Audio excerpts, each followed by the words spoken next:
جب ناپاک ہو جائے تو پاک کرنے کے لیے غسل ہے، تو پھر مزارات کے تعلق سے یہ تمہارا کیا عقیدہ ہے؟ یہ سوال کیا جاتا ہے، یہ غسل کہاں سے لائے؟ ارے نادانو، اللہ تبارک و تعالیٰ نے تو اس گھر کے تعلق سے ارشاد فرمایا کہ آیت تطہیر کا نزول فرما کر فرما دیا کہ اے محمد صلی اللہ علیہ وسلم، ہم نے آپ کی گھرانے کو ہر قسم کی رجس سے، ہر قسم کی ناپاکی سے پاک کر دیا ہے۔ اب اللہ ارادہ کرے اور نہ ہو، ایسا ہو سکتا ہے؟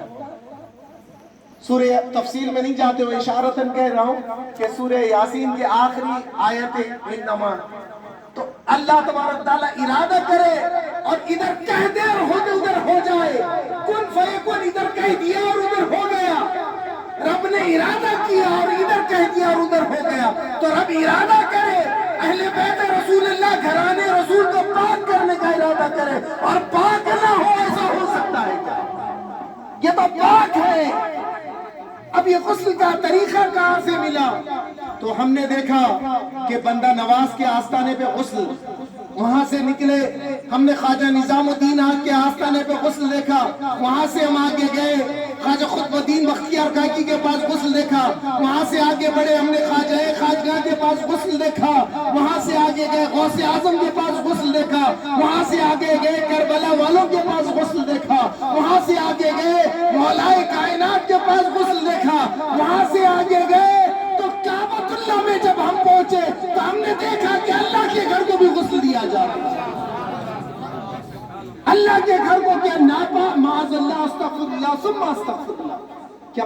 اللہ کا گھر ناپاک ہو گیا تھا جس کو پاک؟ ارے وہاں کے شاہ بادشاہ اگر بارش برستی ہے جھماجھم تو میزاب رحمت پر آ کر اپنے آپ کو غسل دیتے ہیں، غسل وہ غسالے کو میزاب رحمت سے گرنے والے پانی کو جمع کر لیتے ہیں، پی لیتے ہیں، نہا لیتے ہیں، اس لیے نہاتے ہیں وہ جو جبکہ مانتے بھی نہیں ہیں، ان کا عقیدہ بھی ہماری طرح نہیں ہے، وہ اہل سنت والجماعت کے بھی نہیں ہے، وہ نجدی ہے، وہابی ہے، مگر ان کا بھی عقیدہ یہ ہے کہ اللہ کے گھر کا پانی اللہ کے انوار اور تجلیات اور برکات اور ثمرات کا نزول ہوتا ہے، اور یہ پانی اگر ہم بدوں پہ پڑ جائے تو ناپاک پاک ہو جاتا ہے۔ ہم تو اس لیے آتے ہیں مزار کو غسل دینے کی نیت سے، میں نے پھر ہر بار یہ کہتا ہوں، میں اس لیے نہیں آتا ہوں کہ مزار مقدس کو غسل دوں، ارے تیری نسل پاک میں ہے، بچہ بچہ نور کا، تو ہے آئین نور، تیرا سب گھرانہ نور کا۔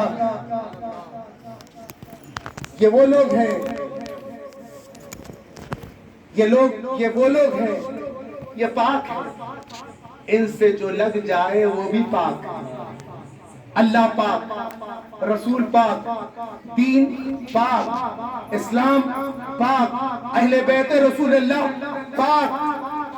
غوث پاک، خواجہ پاک، صوفی واصفہ پاک، پیرانی ماں سرکار پاک، اور ہر آنے والا بھی یہاں غسل میں آ گیا، اللہ نے اس کو بھی پاکی عطا فرمایا۔